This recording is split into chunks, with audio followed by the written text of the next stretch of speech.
The new McCrispy Strip is here. Dip approved by ketchup, tangy barbecue, honey mustard, Sprite, McFlurry, Big Mac sauce, double dipped in buffalo and ranch, more ranch, and creamy chili McCrispy Strip Dip. Now at McDonald's. Ba-da-ba-ba-ba.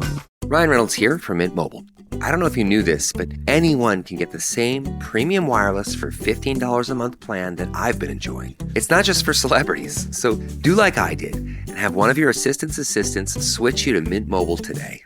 I'm told it's super easy to do at mintmobile.com/switch. Upfront payment of $45 for 3-month plan, equivalent to $15 per month required. Intro rate first 3 months only, then full price plan options available. Taxes and fees extra. See full terms at mintmobile.com. Hey, Fidelity.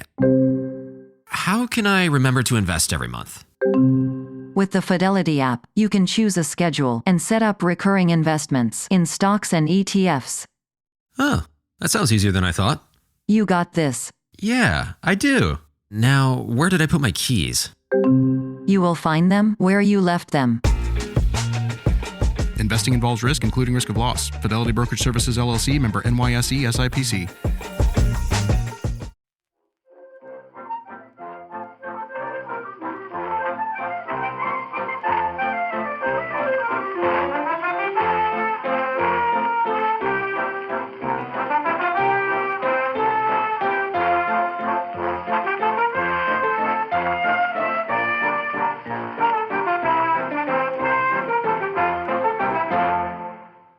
Hello and welcome to this, the 200th episode of Backlisted, the podcast which continues to give new life to old books.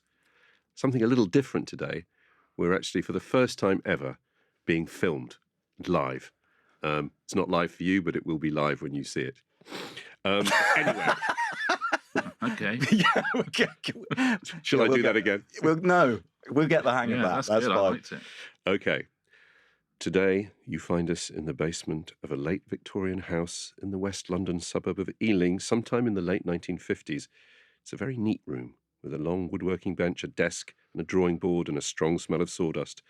An extractor fan purrs gently above the bench, and a short, slightly overweight man sits at the desk, examining a copper box. Beside him stands a tall man in a naval overcoat, looking in admiration at the box and its contents. I'm John Mitchinson, the publisher of Unbound, where people crowdfund the books they really want to read. And I'm Andy Miller, the author of The Year of Reading Dangerously. And for this special show, our 200th, we have invited a special guest. It's the 200-year-old Richard Osman. Welcome, Richard. Hello, gentlemen. How lovely to be here. It's so nice to see you. Richard is a producer, comedian, television presenter, and best-selling author. And when we say best-selling author, John, we mean best-selling author. We don't mean better than some other folks or selling author. We mean best-selling author. Top of the tree. As a producer at Endemol, he worked on classic shows such as Deal or No Deal and 8 out of 10 Cats. But it was his own creation, Pointless, that saw him step out of a behind-the-scenes role to become a household name. As co-presenter with his friend Alexander Armstrong, he appeared in 1,300 episodes. I think it's 2,000. No! I think it's 2,000. I don't know where that's from, but it's, I wish it had only been 1,300. The time I would have had back. Incredible. It's a lot, right? Yeah. I mean, 30 series, something like that. Yeah, so it was a lot. Let's just pretend this isn't the 200th one, because suddenly it seems puny. It's pathetic. Only 1,800 to go, gents. Yeah.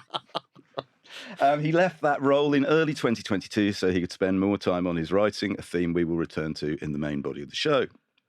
In Richard's case, this proved a smart move. Beginning with the Thursday Murder Club in 2020, Richard's series of crime novels has torn up the record books. His debut novel was the fastest-selling debut crime novel of all time, and the first debut crime novel to be a UK Christmas #1.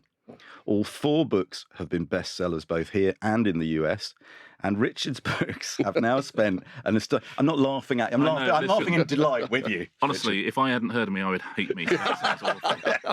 I am sorry.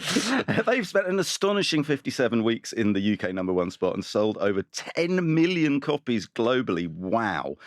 His latest novel, The Last Devil to Die, published in September by Viking in the UK and Pamela Dorman Books in the US, sold 146,919 in the UK. You must have been disappointed to not get the 20. I would have loved to get 147,000. That was the... making it the fastest selling British hardback novel of all time. Richard greeted the news saying he needed to sit down. And there you Here go. I am. Take it easy. Take it easy. Fine, it's the first time I've sat down since. And given it's our 200th episode, before we plunge into the main show, we'd love to take this opportunity to ask you a few questions about your own relationship with books and reading. Given that you will have changed the course of popular literary entertainment in this country, in the States, and jacket design. I can't help noticing, I keep seeing books that look rather like yours on the bookshelves. Yes. How does that feel? Well, it's a guy called Richard Bravery who did this cover. And funnily enough, we're doing the cover. I've got a new series coming out next year, and we're coming up with cover designs for that. And that's a lot of fun because essentially Richard is doing the next thing that people can copy. That's what we're amazing. So that's a completely new, not the Thursday Murder Club. Yeah, not the Thursday Murder Club. They will be coming back, but yeah, a whole new series with a whole new look. Wow. Which I think will be equally iconic because we're ripping off something else equally iconic. As in time-honoured fashion. Yeah. Hall of Mirrors. Yeah. Right, Hall of Mirrors. Publishing. Derivative with a twist. TM, Don Draper. So, Richard, I feel you must have grown up in a bookish house. No, not at all, funnily enough. And, my brother is a great deal more bookish than me. The books we had, my mum had some Agatha Christie. There was like Judith Krantz and Harold Robbins, that sort of thing. But no, not really. We didn't. And I have very, very bad eyesight. So it took me a long time to start reading. When I was a kid, I would read a lot, read Famous Five and all that, because the font is quite big in kids' books. Yeah. And as soon as you get onto actual books, it's like, oh, I can't read this. So That's I'll watch interesting. TV instead. And there wasn't really an option, wasn't a sort of audiobook option in those days, really? Exactly, No. yeah. You absolutely couldn't listen to it. And, as I got older, I thought, you're just going to take a long time to read books. But it took me a long time to get, because I couldn't read at the speed other people were reading. And so I couldn't quite work out how they were enjoying this experience as much as I was, because it was quite hard work for me. That's fascinating, yeah. Richard, your elder brother, Matt, Yes, also a novelist, Yes. plays bass in a group called Suede. he sure does. Now, you and Suede all came from, as you say, like a dormy town in Sussex, right? Yeah. Near Haywards Heath. In Haywards Heath. In Yeah, Haywards yeah, Heath. yeah. Suburban, you say? Suburban. Yeah. We're always like that. You could not be more suburban. It's like a suburb of a suburb. But the things, I thought of something. I can remember Brett Anderson, the singer of Suede, saying in an interview back in the 90s, where he said, we're from the suburbs, but the thing is, all the good stuff comes from the suburbs. Punk, glam, acid house, techno. What's the city ever given us? Acid jazz. He said. He's right, though, isn't he? Yeah. And now Brett was from Linfield, which is a suburb of Haywards Heath. So there you go. The chip on his shoulder is immense. Yeah. Exactly. But it's true, because, I think an awful lot of people will do anything they can to get out. And Matt did and Brett did. That's not me. I like being in the suburbs. That's where I feel safe. That's where I feel comfortable. That's my Britain. So it's London that feels alien to me. Listen, I'm just about. Take me back to Croydon, everyone. Take me back to Croydon. Take me back to dear old Croydon. I think we're 5 minutes in. That's very good. So, did Matt pass books on to you, or was his status as your older brother a guarantee that you'd go down different paths? Yeah, and also I think he realised that wasn't what I was interested in. That music was his thing, so he'd pass music on to me. So I found Bowie through him, and Jesus and Mary Chain, and the Smiths, and all of those bands, and Suede would sort of rehearse upstairs. So any coolness I have in me, and I have about 3.7% coolness, right? And I really go to that well again and again and again. But it's the same well. That all comes from Matt. But yeah, I don't really remember him reading, but he must have done, because he's so insanely well read. And that can't just come from 20 onwards, but perhaps it did. Yeah, we weren't a bookish household. That's very, very interesting. Before I ask you a once traditional question that we've now ditched on here, moved, Andy, not ditched. We've moved. That's true. Listen, all formats have to adapt. You have to evolve. That's the thing. It's like a shark moving forward. Listeners, pay heed to what Richard said. Honestly, Pointless, we changed the format so many times. It never quite worked. I want to know, you're very generous in your the way you talk about books and other writers, and And in fact, the thing that inspired us to ask you to come and join us on here for show 200 was you managed to put A Month in the Country by J.L. Carr, which was the subject of the very first episode of Backlisted 8 years ago. You managed to put it back into the bestseller charts. Yeah, one of my proudest achievements. Well, it is. It's great. I love it. But tell us about that. Do you think? I mean, all right, you read it, you love it. Yeah. You think, okay, I could talk about this. Do you pause and think, I want to keep this for me? God, no. It's reading is a joy, and the one thing about being an author as well, the one thing that keeps me sane as an author is understanding I'm part of an industry. If I was just thinking I want to live or die on the quality of my work and being remembered and, the quality of my imagery, I think that's too hard. What I like is to finish the book and then suddenly you're part of a big gang, which is publishers, which is editors, which is bookshops, which is booksellers. And that's an industry that's sort of gone from strength to strength in the last 5 years, bookselling. And that to me is the ecosystem that I'm a part of. And that's what keeps me sane, is thinking, no, I'm just really one cog in that wheel, and every time I sell a book, a bookseller has sold a book as well. So everyone's getting their. So it's like a community, right? Exactly that. Readers and writers. And listen, there isn't a high street in Britain that isn't better without a bookshop in it, and there isn't a home in Britain which isn't better without another book in it. And so anytime I come across a book, I have mainstream tastes, and I always have done. Okay, that's where my TV stuff comes from. If I read a book like A Month in the Country that I think everybody will love, then I'm going to shout from the rooftops because it's a brilliant book, but that everyone will also love. And that's such a rare kind of, that Venn diagram. And that, there's that On Golden Hill by Francis Spufford. Yeah, great. I read recently. It's a brilliant book, but that everyone will love. Yeah. Life After Life, Kate Atkinson. Yeah. Brilliant book, but everyone will love. So anytime I come across one of those, I'm like, I try and sing it from the rooftops, because you make the world a better place if you bring great books into people's lives. I seem to remember, John, that one of the reasons that we wanted to do A Month in the Country early on, and in fact for the first episode, was because neither of us ever met anyone who didn't like that book if they'd heard of it. Yeah, that was the trick. It's mad. It is mad, isn't it? Because I've given 2 copies away this week to people in the village, because we were having a discussion and people say, I've sort of fallen out of reading. And then you suddenly think, I know the entry-level drug that will get you back onto reading. If you want a great, really short book, then and that's the thing. I mean, the shortness does help because people don't feel intimidated by it. So what have you been reading this week? That's what we used to ask one another. Now we're asking you. What have you been reading this week? Okay, well, listen, I'm going to say something probably neither of you ever said. I am listening to, I think it's the 3rd book in a series, and I genuinely think this series is the funniest series of books ever written in the English language, and I will absolutely die on that hill. You heard it here first, folks. And it's the new Alan Partridge book. Yes, we love them. We've talked about them on this show written by several times. Neil and Rob Gibbons. Yes. And all 3 books from start to finish the comedy comes from such crazy angles. It's like total football. It's like the Dutch in the 1970s. I agree. Jokes coming from places you don't expect jokes from. The audiobooks, I think, are amazing because you've got Coogan reading them as well. But the sheer quality and volume of jokes, of character stuff, of story, of bathos is, I find it genuinely mind-blowing. And if we took comedy seriously in this country, critically seriously, then we'd be singing from the rooftops about it. I'm sure we talked about the Partridge books when Sarah Perry was on. I think we did.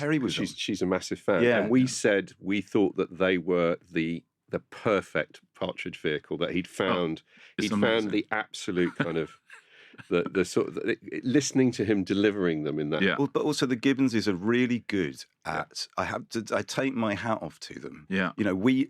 We all like observing publishing trends and making jokes about them. Yeah. But they are so good at spotting a walking memoir. Yeah, right? Or whatever the new one is, of building a lighthouse. Yeah, building a lighthouse. I think, Richard, what you're saying about Coogan's reading of them, what's so wonderful is they're very funny books to read on the page. Yeah. Oh. But the audiobooks, this is a mark of Steve Coogan's incredible talent. He doesn't just read them as Alan Partridge. he reads them and leaves the listener with the impression that Alan is terribly pleased to be doing something as prestigious as reading his own book. Well, right? he's reading them as Alan Partridge reading Alan Partridge. Yes, That is the absolute genius. I mean, literally, at the very start of the first book, the page says acknowledgements, and it just says, at this time, there is nobody I wish to acknowledge. I mean, come on. That's so nice. But it's interesting, isn't it, that would, how is that not sung from the rooftops as a great, just a great work? It is by us. Yeah. And many right-thinking people. I also say, funnily enough, this is germane to what we've got coming up in a future episode, but I always am grateful when comedians and comic writers make those books so much better than they need to be. Yeah. Do you know what I mean? Yeah, 100%. This is the thing. It's this idea that you said mainstream taste, Yeah. or what used to be called middlebrow taste, as though this is kind of an undifferentiated lump of all the same quality. It's not. To write great mainstream comedy, to write great mainstream anything, takes as much skill, as much practice, and as much time as it does to write, literature. I mean, of course it does. Listen, we're going to get onto it in the book we're talking about today. There's similar issues there, but I think critically, there's a certain highbrow critic who's not capable of knowing why one mainstream novel sells and another doesn't, or one mainstream novel works and another doesn't. They don't have it's not in their wheelhouse because they're using different criteria, and so reading reviews of mainstream novels is very hard because it's not. Especially if they're funny, they lose all ability to understand what they're reading. Does not compute. Yeah, it really doesn't.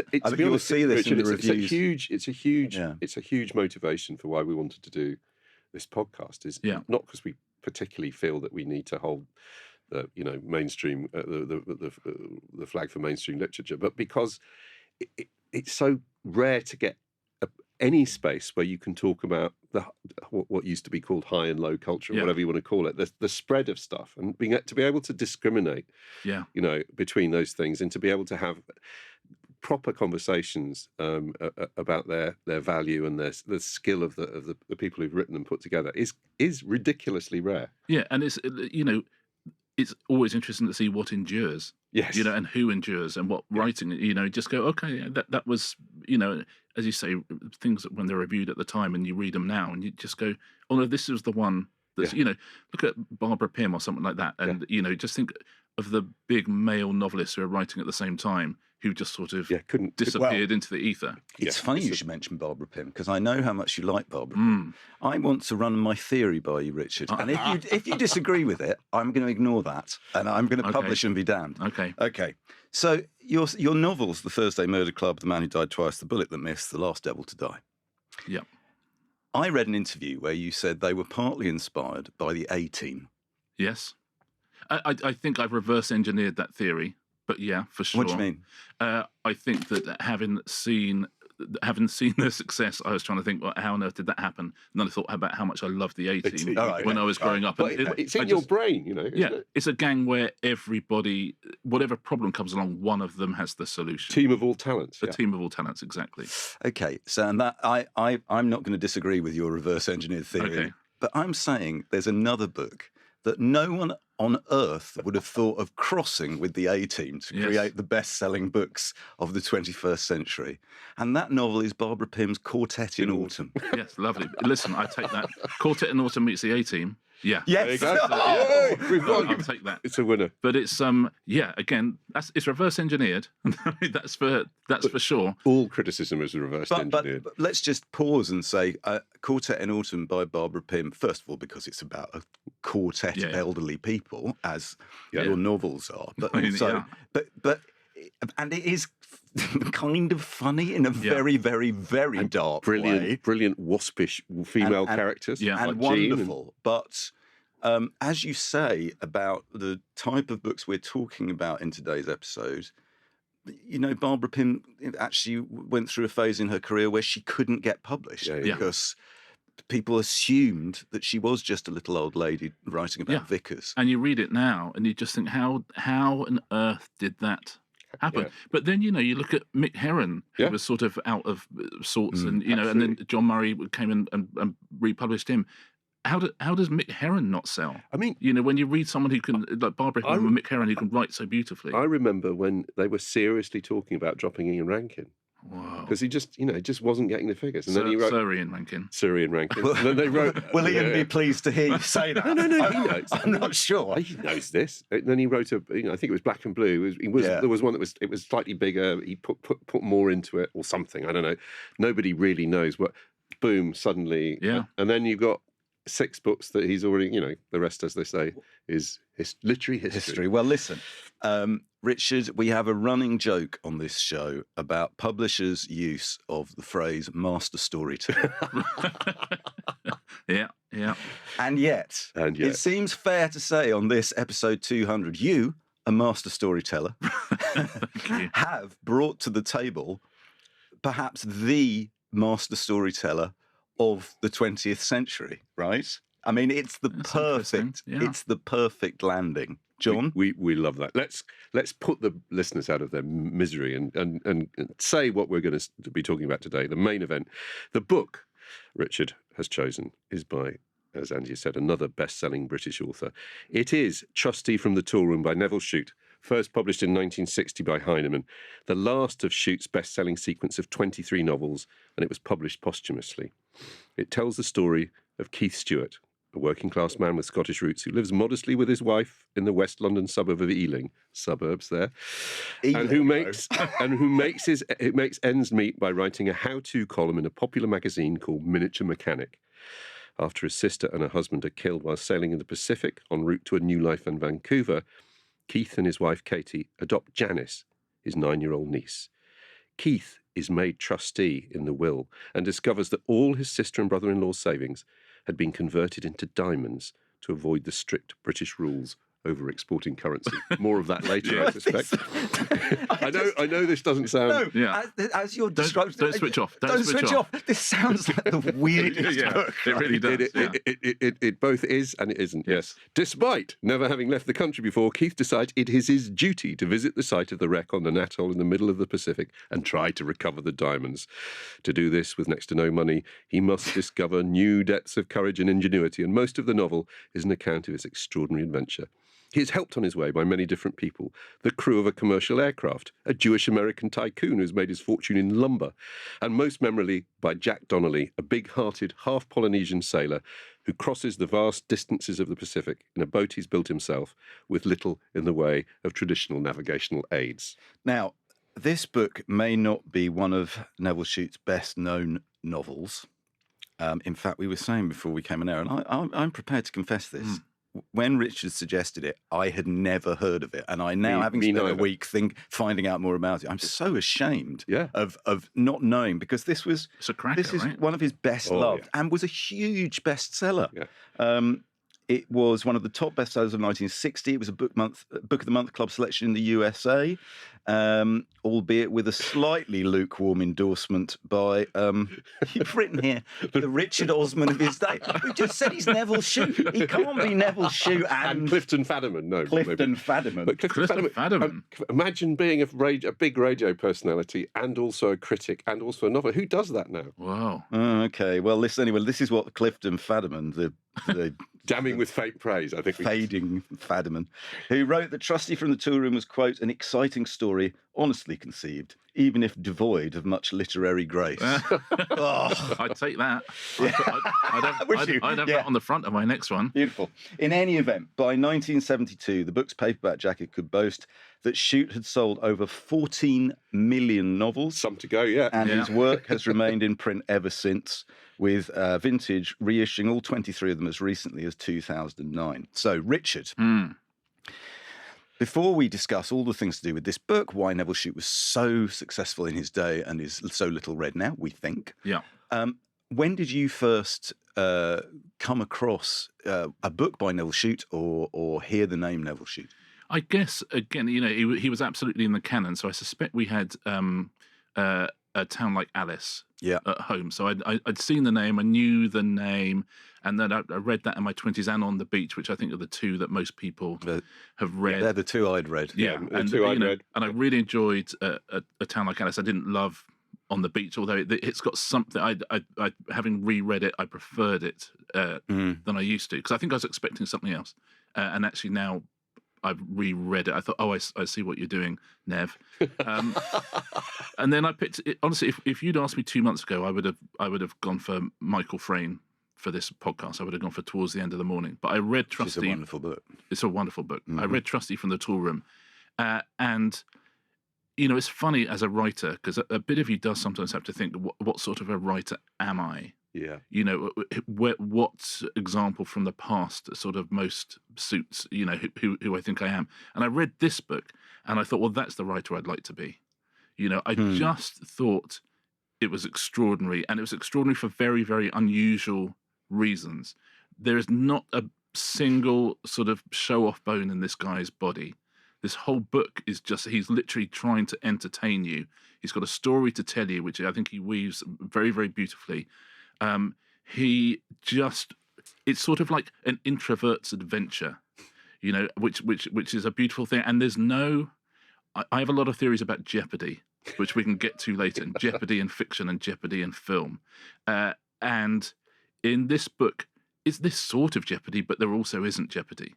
The jeopardy isn't where you think it's going to be, is it? In the opening couple of chapters. And there are no villains, particularly. No. And the truth is, everybody helps him. Everybody wants to help Keith all the way through, and that's such to weave that into an adventure story. I think so powerful. And we were talking just now. There's a wonderful motif all the way through this book. So Keith, who is is very poorly paid guy who writes for a miniature modeler. That's his thing, but can make anything, makes tiny little machines, but is very, very, very unassuming and genuinely unassuming. So he goes on this incredible odyssey, on kind of, and it's a 50s odyssey when aeroplanes were a big deal, and these big lumber yachts.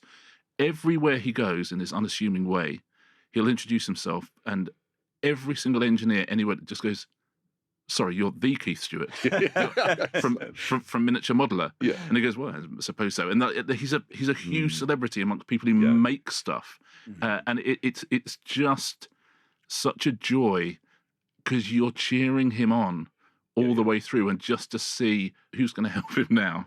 Yeah, because he is this kind of little pooterish figure, isn't he? With he's described in the early on in the book as having a greasy Mac and a floppy hat, and he's slightly overweight and pasty skinned, like thousands of men walking through London. Walking through London in 1958 or whenever it's set.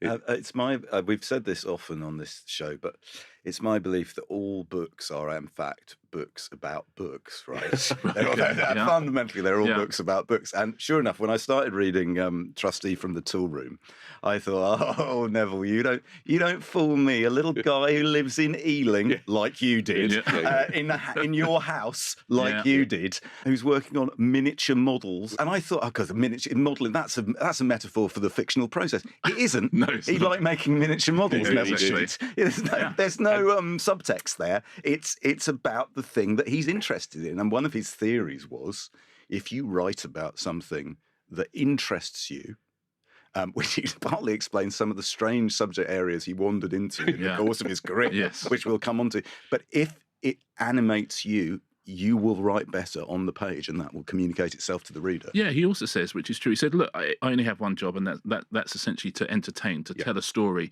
And he says, so what I try and do is if I have new information, I try and get that across as well. Yeah. And it's fascinating because what he thinks he's giving us this engineering information, because there's quite detailed bits of engineering in this and about the size really of detailed bores and stuff like that. It's proper fan service. If you're interested, don't you feel at this stage in his career, I'm going to give the people who are interested in engineering quite a lot of engineering. But the lovely thing is, this is in the 50s. This is just before the world changed forever. Yeah. So what you're actually reading is an extraordinary bit of history. And it feels, you watch The Repair Shop, and people love The Repair Shop because it's people who can make things and do things. And he's writing about this guy. And so he is, you realise, trying to give you modern technological information to his reader. Yeah. But we're reading it 70 years later, and we're reading this incredible portrait of a lost age because the writing is so beautiful. But I'll sit and read that stuff and imagine, his workshop. They talk about all the different machines he's got in. And it's lovely. It's like when authors write about flowers. Yeah. They go, I was walking down the road and there's hollyhocks, and they go, I don't care. Yeah. I genuinely don't care. But there's a thing. I'll read a tiny bit here, and he says, he called the front basement room his clean working room, and this was his machine shop. He had a 6-inch Herbert lathe for heavy work, a 3.5-inch Myford, and a Bowley watchmaker's lathe. He had a senior milling machine and a Boxford shaper, a large and small drill press, and a vast array of tools ready to hand. And you just think, great. I mean, that's like, I don't know what any of those things are, but I can, I'm back there in the 50s. But we were saying earlier, weren't we, that the thing that I find so interesting about Nevil Shute is, an aeronautic engineer, tremendously interested in detail, covers a very peculiar range of topics in the course of his novels. He's something I absolutely love when I find a writer like this. These books shouldn't work. Oh my God! I've studied the rules. These shouldn't work. He's an engineer. Books don't work, and yet the storytelling is gripping. They command huge audiences, or rather commanded huge audiences in their day. Why? What is? I think we'll come back to this. So let's ask it for the first time. Yes. What's at the heart of a Nevil Shute novel? What is the thing?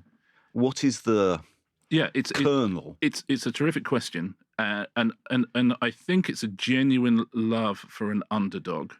And if you can write with a genuine love for an underdog, rather than I've created an underdog character who I think the audience are going to like.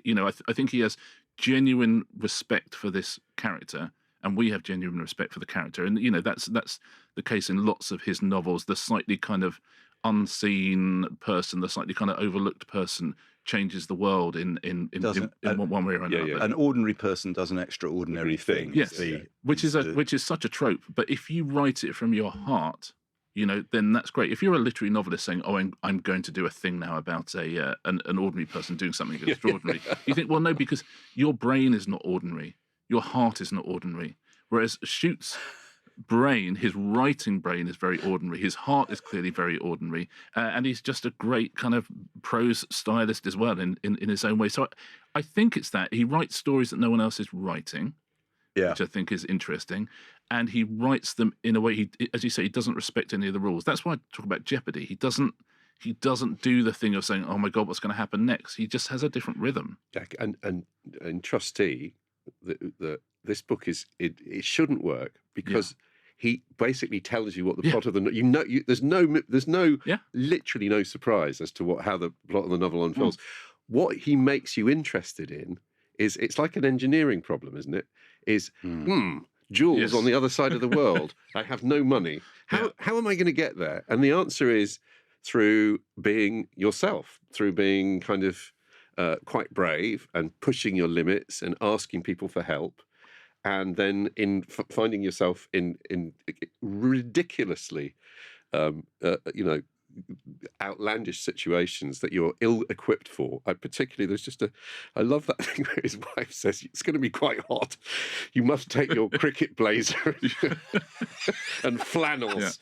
Yeah. And the great joy of the book is his observation is so precise in each of the locations, whether he's on an aeroplane or he's on a ship. All the kind of detail is amazing. And it's fascinating because he will describe the technical detail, and you realise that he's using the language he can understand, but you can fill in the gaps around him, which is he's in this extraordinary place. And so he's got stuff to focus on. They go from the snows of, refueling the aircraft in Vancouver down to the boiling sunshine. And he's always the same. He's seeking out the engineer, both places. There's a couple of things I'd like to throw in here. The first thing is, in the light of what we've just been saying, this is what Shute himself said about what he felt were the criteria for a good novel. Yeah. Oh, great.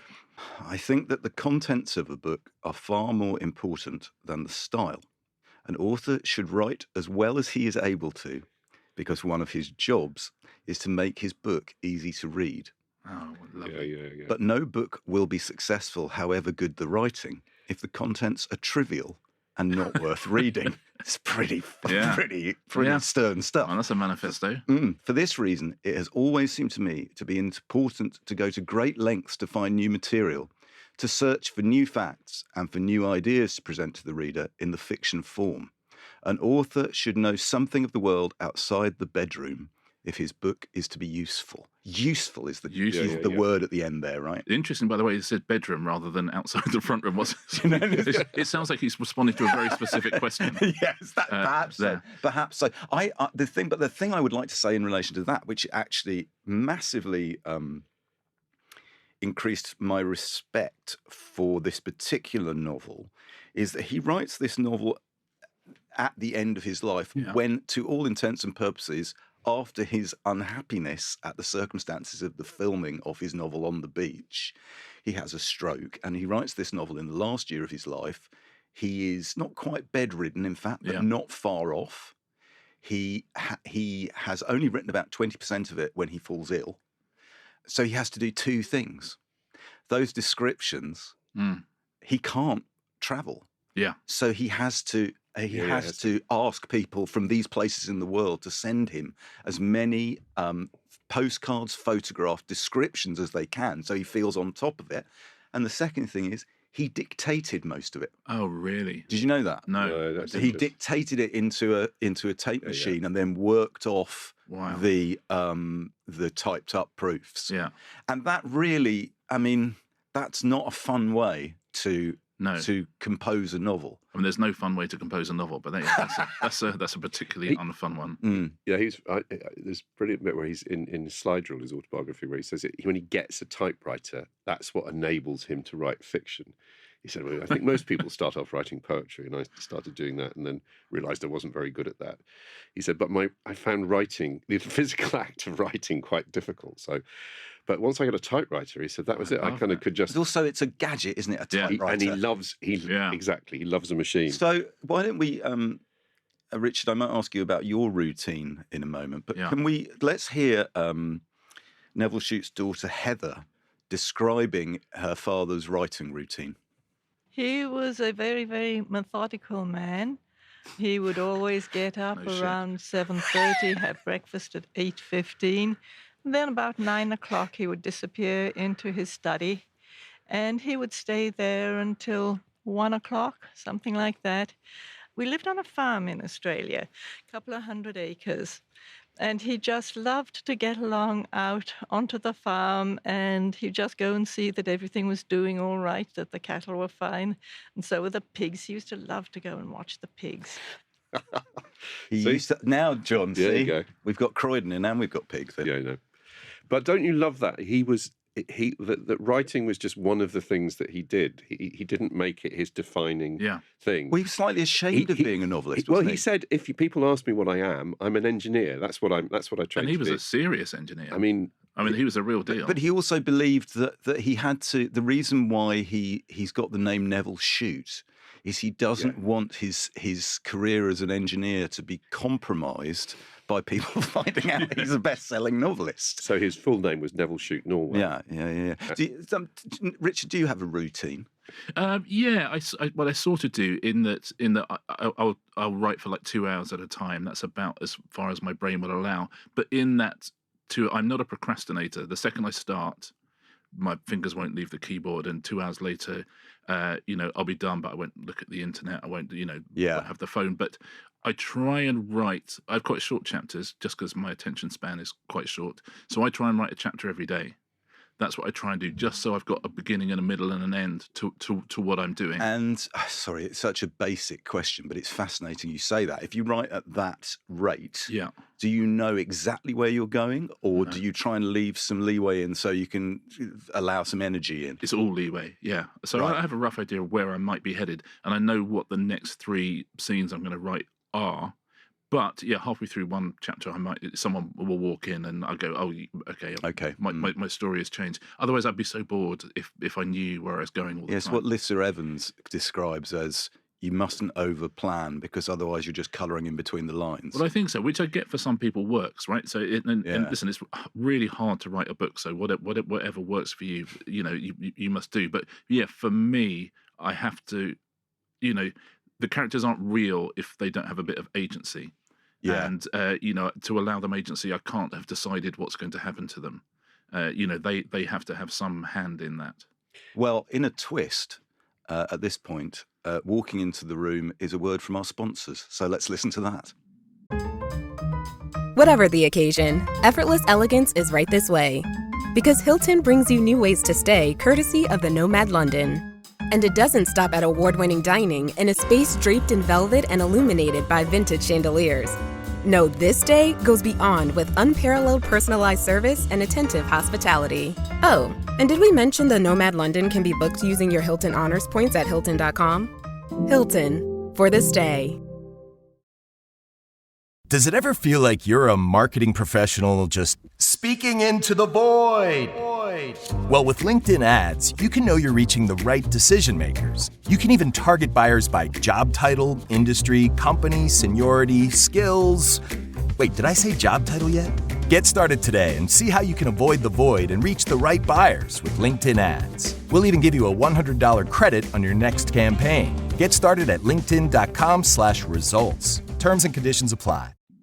So we were just talking about routines and Neville's routine, pre-pig routine.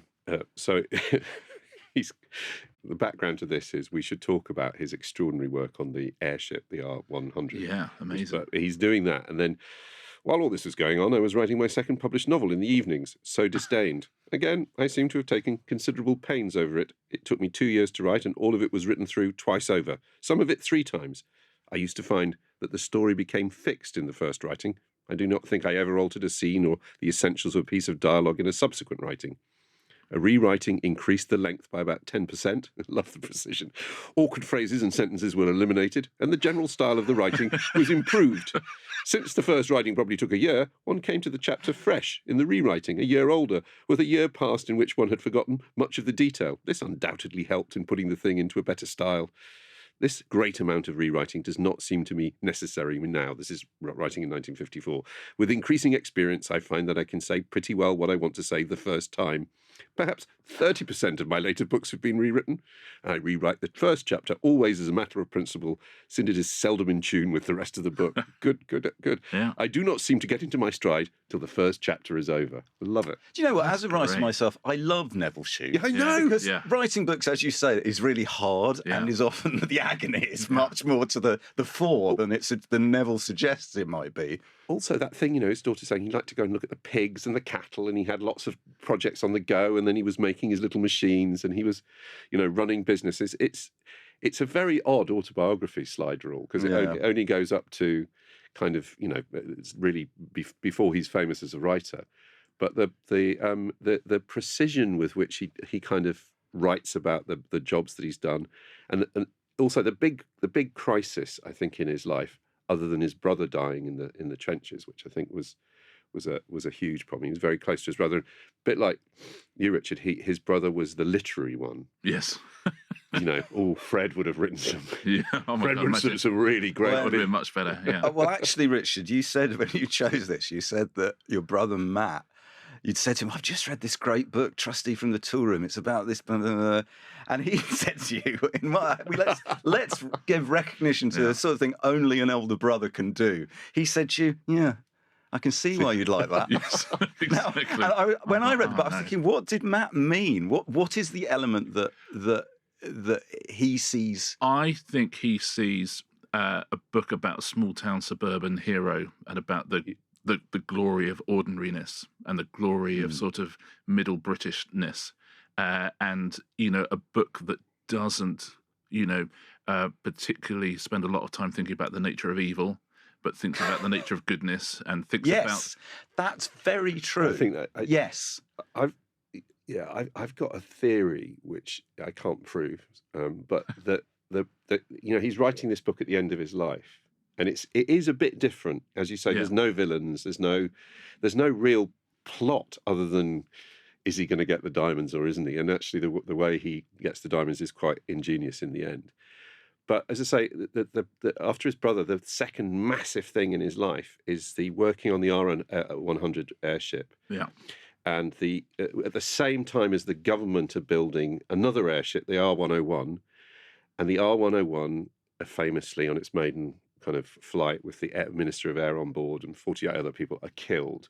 And this was obviously deeply traumatic to Shute because of the loss of life, but also because he felt somehow this idea of state-run enterprise versus private entrepreneurship, that's kind of completely then fixes his view about life. And my theory about this book is that it's a bit like the R100.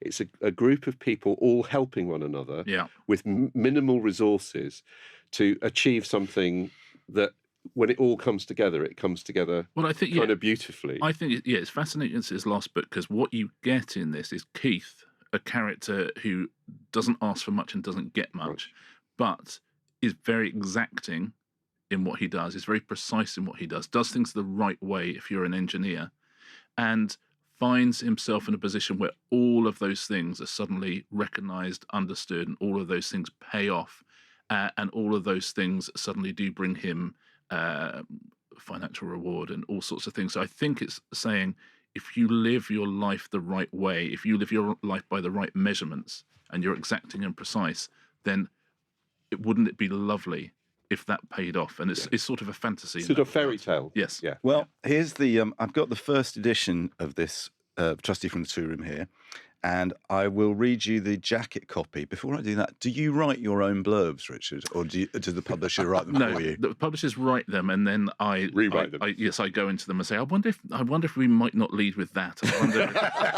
I wonder if this might be slightly better for us. Okay, so let's assume that perhaps, well, we don't know, do we? We don't know if Nevil Shute will have signed this off or not. He had a terrible problem with titles. Tell me about it. This is a terrible title. But he was always being told. Trustee from the Toolroom. It's a terrible title. He was always being told that his titles were shit. Was he? Was he? And sometimes they won and sometimes he won. But I think the book still sold, didn't they? I think On the Beach, 500,000 copies. Is it On the Beach or something's called The Legacy in America? Or Okay, so this is the blurb from Trustee from the Toolroom.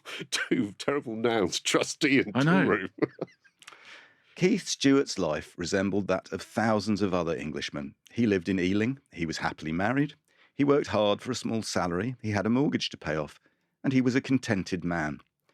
In his house, he had fixed up a model engineering workshop, and through his contributions to the miniature mechanic, he was known, as his Daily Post proved, to enthusiasts all over the world. It doesn't matter what way you approach this book. Is this the blurb? Yes. Oh my God. Who's picking this up? Right, whoa. Bring it on. Come on. One day, the tram lines of Keith Stewart's life were torn up. He woke up to find that he had become the trustee of his 10-year-old niece, and that he was committed to a wild quest for a cache which his own ingenuity had helped to hide. Okay, that bit's good. Yeah. Suddenly, don't lead with that. Cut out the entire first paragraph. I like. Yeah. We've never actually critiqued live as we go. But all right, I'll throw you another bit. He began in deep waters. Ooh, okay. On a bit of metaphor. On a 2,000-mile voyage across the Pacific in a small yacht with one companion, and a very strange one at that. And he ended in high altitudes, among the top echelons of American big business. There's a funny tense going on there, isn't there? He started. He began in deep waters, and he ended in high altitudes. It's not elegant, is it? Keith Stewart's happiest discovery, apart from what he set out to find, so that's giving you the end. That's good. Was that he had more friends in the world than he knew about. That's now, nice. wait. Nevil Shute's new book is on a theme dear to his heart: the ordeal of an ordinary man plunged into extraordinary circumstances and emerging with his personal values unshaken. Trustee from the Toolroom is a splendid story whose sense of adventure and the power of friendship make it the happiest as well as the last of Nevil Shute's novels. Well, that is a sting in the tail. I just want to say as well, on the back of this book are quotes from On the Beach, the very first of which, do you know this? No. Okay, the first quote they've put on here from the Daily Telegraph is this: Nevil Shute's new novel is a quietly and deliberately terrible book. But by which they mean it's about a terrible subject. Those 60s marketing departments, how we love it. So I agree. But here's the thing: what the blurb should say, nothing more except public. You like Nevil Shute? Yeah. Here's a book by him. Oh, you're going to love it. But I'll just say it's because it is a splendid story. That absolutely sums it up. I think it is a splendid story. It is a splendid story. And it is about the power of friendship. And, that's lovely. Let's leave it with that. And his compulsive need to describe things in detail, but in a very, the language, you're never at sea. What was Federman saying about the lack of literary whatever? But there's no filigree in this book at all. Yeah. He's a very, I think he's a really marvellous writer. Well, he's fascinating because he's very, very left-brained. Yeah. Right, very left-brained. But he obviously has extreme compassion for human beings as well, and it's quite a rare combination. Yes. So he writes within the constraints of the left brain, but he cannot help but let compassion into it. Yeah, I mean, there are so many things he could have done differently in the book. I love the Jack Donnelly character, and that thing of him continually being fascinated by God, smallest in the world, the little tiny petrol engine. He just keeps, and it's very interesting reading the reviews from the time of this book. They're mostly, they tend to damn with faint praise. Yeah. There's a John. There's a fantastic review which I don't have, unfortunately. But if anyone goes online and you look up the Telegraph's review of Trustee from the Toolroom by Nevil Shute, right, is done in a roundup with other fiction published the same week, alongside The Unnameable by Samuel Beckett. No, God. Which is one of the books we talked about on the last episode. They were exactly contemporaneous. If you had the fiction round at that point, you could get Trustee from the Toolroom in the same week as Samuel Beckett and try and find some common ground between them. And he does. Kindness. He does. Yeah. He says, well, no, actually, John, he says, Nevil Shute does what Nevil Shute always did, which is give you detail, give you a belief in human beings. Yeah. And Samuel Beckett gives you a man who says he's going to go on and doesn't go on, but then he does go on. Yeah. It's like there is in that slightly, as I say, that watching Keith Stewart kind of shambling down Ealing High Street, there is a sort of like a Beckettian tramp element to him. He just, all he's got is his, what did it say? His excellent values. His excellent values. Now, we should say about Nevil Shute as well that Nevil was rather of the right. Yes. He's one of his novels, I've got a copy here, is called In the Wet. And this was published in 1954. It was published after Shute left the UK, emigrated for Australia because he was so appalled at the Clement Attlee government. Getting in again. He said, if Attlee gets in again, I'm moving to Australia. He loved the old sort of Andrew Lloyd Webber kind of thing of if they get in. He was very cross about taxation. Well, it's fascinating that a large part of the plot of this book is about tax dodging. Yeah, well, it's about not being allowed to take a lot of English money into foreign territory. And that's his sort of right. I'm gonna write a book about that. You always think, what's the inciting incident for a book? Yeah. Right. Whenever I read a book, you think, what was the idea? Where they go, okay, this is what I'm going to. Yeah. But I'm almost certain it's like, God, I wish I could have taken more money into Australia. How could I have done that? And then everything spins out. And with spoiler alert, but he gets away with it. So but then the Shute would say that it's stupid a classic. It's a classic personal integrity versus bureaucratic idiocy. Natural justice. So In the Wet, this novel that was published in 1953, shortly after he arrived in Australia, is, I don't know if either of you have read this. No, I haven't. Well, it sounds like a follow-up to On the Beach. It sounds like you got off the beach and into the sea. Yeah.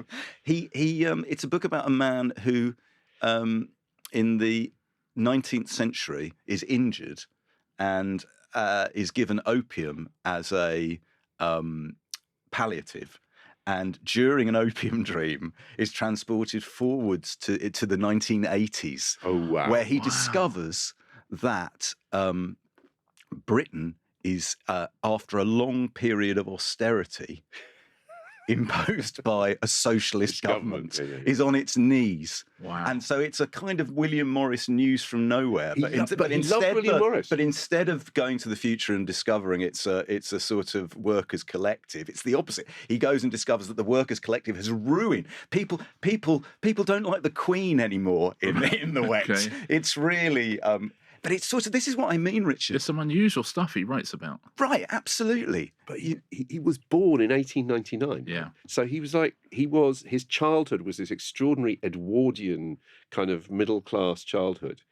And then, you can see the war coming towards you. And beyond even the war, his dad was put in charge of the Irish Post Office in Dublin. And the young Nevil Shute is a stretcher bearer. He watches the Easter Rising, watches people soldiers being shot dead in front of him, and it distinguishes himself as a stretcher bearer. Very, very extraordinary breadth of experience for somebody from Ealing. How authors, the biographies of authors who were writing in the sort of early part of the last century, are very different to the biography of authors now. It's, like no one's ever done anything. It's always and then worked in marketing for Procter & Gamble for 4 years before their first novel was published. Yeah. Richard, I'm going to ask you to read, if you would be so good, the scene. We've talked a lot about lathes and workshops and Ealing, but the thing about Nevil Shute is, in all of the books of his that I've read, when he wants to, as it were, put his foot on the accelerator or take off, he can really do it. Yeah, he really can. He's a great writer of action. The action sequence here, amazing. So where are we at this point? We are. So this is the brother-in-law and the wife are traveling to Vancouver, and they're traveling via various places. Just been to Tahiti, and by the way, so this is an action sequence. This follows about, I'm going to say, like a 10-page digression about how one navigates in a small craft across various oceans. You get the full lesson. You get the full thing, but actually quite interesting. Amazing, yeah. Absolutely. But then, about the middle of the morning, something in the water ahead drew John's attention. He gave the helm to Joe is the wife, and stood up against the companion, the wind tearing at his clothing, lashed by the spray. Visibility was between 1 and 2 miles. There was something different half a mile or so ahead of him. The backs of the sea looked different in some way. Then, over to the left a little, in a quick passing glimpse, he saw what looked like the tops of palm trees above the waves. He turned with a heavy heart and went back to his wife. "There seems to be an island dead ahead," he shouted. "I think we're driving down onto a reef." She nodded. She was now past caring. He took her hand. "I'm sorry about this, Joe." She smiled at him. "It doesn't matter." "Can you take her a bit longer?" he asked. "I want to see if we can dodge it." She nodded, and he stood up again by the companion. It was clearer now, for they were closer. What he had seen were the backs of the great combers breaking on a coral reef. The line of different surf extended both on port and starboard hands as far as he could see. He searched desperately for a break in the surf, something to indicate a passage through the reef into the sheltered lagoon that might lie beyond. If there were any break, he would try and steer her off and run in through it, even though they might be overwhelmed in the process. He could see no break at all. It all just looked the same on either band as far as he could see. There was no escape for them now. Shearwater, that's the boat, was driving straight onto a coral reef in the Tutamos somewhere, and would leave her bones upon the coral, as many a tall ship had done before. He had not the remotest idea where they were. He came back to her and took the helm. In bad moments in the last 48 hours, he had imagined this situation and had thought it out. Better to take the coral straight, head on, than to be thrown onto their beam ends, to have the hull crushed like an eggshell by the fury of the waves. Better to take it head on, taking the shock on the lead keel and trying to keep stern onto the seas. Reefs were seldom uniform in height. If they had the luck to strike a fissure, a patch where in calm water the coral was a couple of feet or more below the surface, they might possibly be driven over it onto the lagoon and still float and live. He bent to explain this to his wife. "I want you to go below," he shouted. "When we strike, stay in the hull. She'll probably get full of water, but stay in the hull. Just keep your head above the water, but stay inside." She shouted, "What are you going to do?" "I'm going to stay up here and steer her on. I'll join you down below as soon as she strikes. It's our best chance. I don't think she'll break up." "If she breaks up, she'll stay on the reef, won't she?" He knew what was in her mind. The keel will, and probably the frames. He paused and then leaned across and kissed her. "Now go below. I'm sorry I've got you into this." She kissed him in return. "It's not your fault." She stood up, waited her chance, opened the hatch and slipped down below, leaving it open for him to follow her. She sat down on one of the settees, the first aid box in her hands. There were now only a few minutes to go. She thought she ought to say a prayer, but it seemed mean to have neglected God and her religion for so long, and then to pray when death was imminent. The words would not come. She could only think of Janice. Janice, whose future happiness lay buried in the concrete beneath her feet.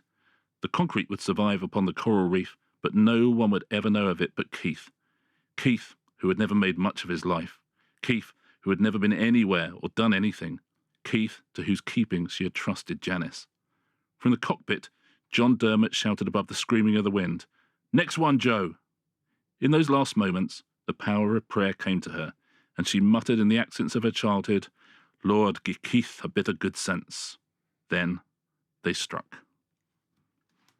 Master storyteller. That's what I'm saying. She's not mucking about. I think one of the things about that, Richard, actually, that occurred to me while you were reading, it was wonderful, by the way, the thing about Nevil Shute's novels, and something that has in common with your novels, is people die. Yeah. There are stakes. Yeah. Right. Sure. So we've talked about it being quite whimsical, but actually, if you look at A Town Like Alice, that's a novel of the barbarity of man to man, woman to man, man to child. Trustee from the Toolroom, it kills them off there in a kind of methodical way. Well, right? And on the beach, everybody dies. Yeah. You know? But the thing, and honestly, the thing about it is, and I think this a lot when I'm writing, he talks about it, but he doesn't bang on about it. No. You know, it doesn't kind of, you know, he sort of writes about it, and then he'll write about the lathe, and he'll write about them in the same measured tone, because that's how life is. And that's one of the great things about A Town Like Alice, I think, because the suffering of the women, which is, half of them die. It's rereading A Town Like Alice. Yes. The child dies when it's bitten by a snake, and I remember reading that, thinking, but they'll suck the venom out. They don't. Didn't work. Yeah. Or rather, if they do, it doesn't work. You know. So as you say, Richard, the idea that life can end suddenly, like an exploding airship, say, which there is that sense that having lived through wars or disasters or conflict, losing a brother very early on. The story goes on. I just feel a couple of things about the Tory thing, definitely, but he is it's the old school, small, it's the kind of, it is the old fashioned kind of one nation Tory thing. That he likes an entrepreneur. And he likes exactly. and he likes a bit of swashbuckle. He likes a bit of risk taking. He's not.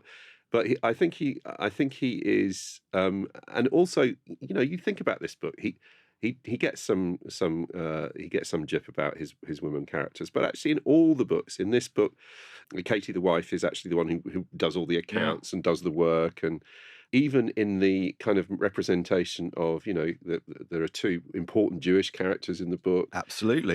Jack Donnelly is half Polynesian and gets the girl. Yeah, I mean, I've just been reading a lot of Golden Age crime for a thing, and so I was slightly worried reading this book, but actually for the day, it's not. It's extraordinary. Terrible. Well, can I read a Betjeman quote about Nevil Shute, which it goes to this sort of Toriness of it. I always say you try and judge people by their motives, not by their opinions, and so that's very good.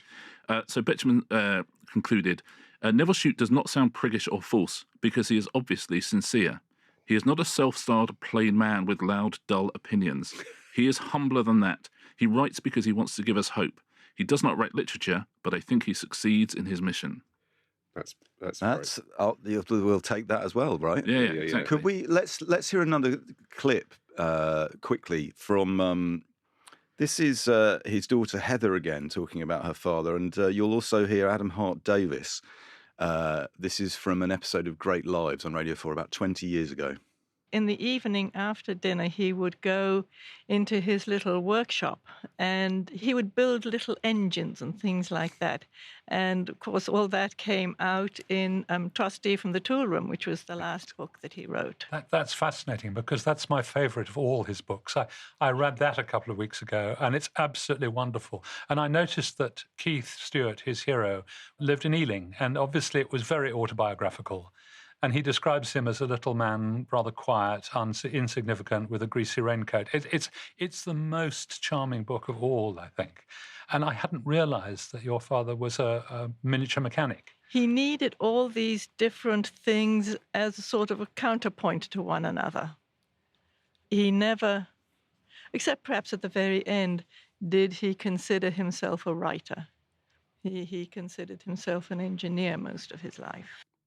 Now, we should also say one of the things that this quiet, unassuming, quirky, individual engineering man was, by some margin, one of the best-selling writers of the 20th century. Yeah. And after he died, Trustee from the Toolroom was published 2-3 months after he died. And at the time, it was a world record for a first printing in the UK. Wow. They printed 200,000 copies immediately of Amazing. the first edition. As we said earlier, the Sunday Times bestseller list was in the New York Times for 5 months. So the question I want to circle back to before we wrap up, why hasn't Nevil Shute, I think it is fair to say, why isn't he read now? Yeah. I think it's deeply unfashionable, certainly in literary terms, because what he's doing, as you say, it's splendid and it's charming. But as you said, as Betchman just said, it's not literature, but what it is has its own merits, right? Exactly. And it feels to me like he's right. Listen, that's what this podcast is all about.